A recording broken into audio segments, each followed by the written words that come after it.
एक गांव में एक अमीर जमींदार रहता था।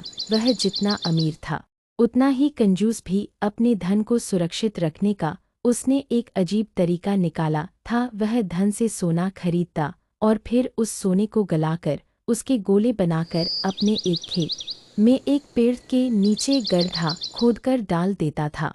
रोज खेत जाना और गड्ढे को खोदकर सोने के गोलों की गिनती करना उसकी दिनचर्या का हिस्सा था। इस तरह वह सुनिश्चित करता था कि उसका सोना सुरक्षित है। एक दिन एक चोर ने कंजूस आदमी को गड्ढे में से सोना निकालकर गिनते हुए देख लिया। वह छुपकर उसके जाने का इंतजार करने लगा। जैसे ही कंजूस आदमी गया, वह गड्ढे के पास पहुंचा और उसमें से सोना निकालकर भाग गया। अगले दिन जब कंजूस आदमी खेत में गड्ढे के पास पहुंचा, तो सारा सोना नदारद पाकर रोने पीटने लगा। उसके रोने की आवाज़ वहां से गुजरते एक राहगीर के कानों में पड़ी तो वह रुक गया। उसने कंजूस आदमी से रोने का कारण पूछा तो कंजूस आदमी बोला, मैं लुट गया, बर्बाद हो गया। कोई मेरा सारा सोना लेकर भाग गया। अब मैं क्या करूँगा? सोना किसने चुराया, कब चुराया? राहगीर आश्चर्य में पड़ गया।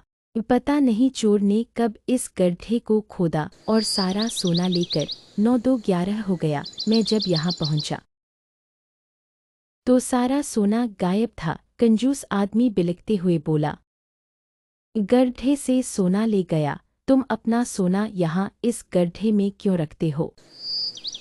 अपने घर पर क्यों नहीं रखते? वहाँ ज़रूरत पड़ने पर तुम उसका आसानी से उपयोग कर सकते हो। राहगीर बोला, मैं अपने सोने को कभी हाथ नहीं लगाता, मैं उसे सहेजकर रखता हूँ और हमेशा रखता। यदि वो चोर उसे चुराकर नहीं ले जाता। कंजूस आदमी बोला।